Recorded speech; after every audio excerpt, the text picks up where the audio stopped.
I rise in support of the long-delayed release of the Senate Intelligence Committee's summarized unclassified review of the so-called enhanced interrogation technique. It's a thorough and thoughtful study of practices that I believe not only failed their purpose to secure actionable intelligence to prevent further attacks on the U.S. and our allies, but actually damaged our security interests as well as our reputation as a force for good in the world. The truth is sometimes a hard pill to swallow, but the American people are entitled to it nonetheless. They must know when the values that define our nation are intentionally disregarded by our security policies, even those policies that are conducted in secret. They must be able to make informed judgments about whether those policies and the personnel who supported them were justified in compromising our values, whether they served a greater good, or whether, as I believe, they stained our national honor, did much harm and little practical good. I have long believed some of these practices amounted to torture, as a reasonable person would define it, especially, but not only, the practice of waterboarding, which is a mock execution and an exquisite form of torture. Its use was shameful and unnecessary, and contrary to assertions made by some of its defenders, and as the committee's report makes clear, it produced little useful intelligence to help us track down the perpetrators of 9/11 or prevent new attacks and atrocities.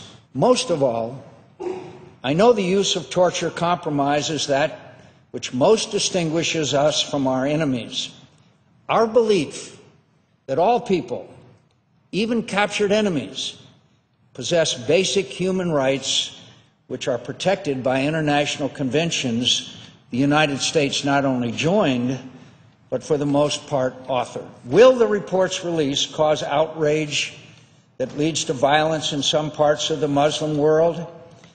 Yes, I suppose that's possible, perhaps likely, but that doesn't mean we will be telling the world something it will be shocked to learn. The entire world already knows that we waterboarded prisoners. It knows we subjected prisoners to various other types of degrading treatment. It knows we used black sites, secret prisons. Those practices haven't been a secret for a decade. Terrorists might use the report's re-identification of the practices as an excuse to attack Americans, but they hardly need an excuse for that. That has been their life's calling for a while now. Torture produces more misleading information than actionable intelligence. And what the advocates of harsh and cruel interrogation methods have never established is that we couldn't have gathered as good or more reliable intelligence from using humane methods. The most important lead we got in the search for bin Laden came from using conventional interrogation methods.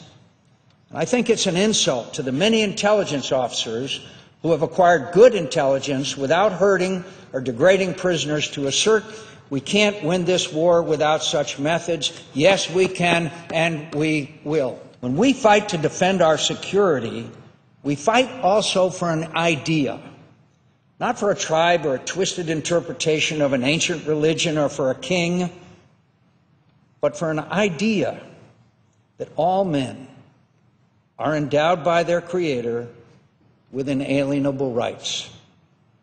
How much safer the world would be if all nations believed the same.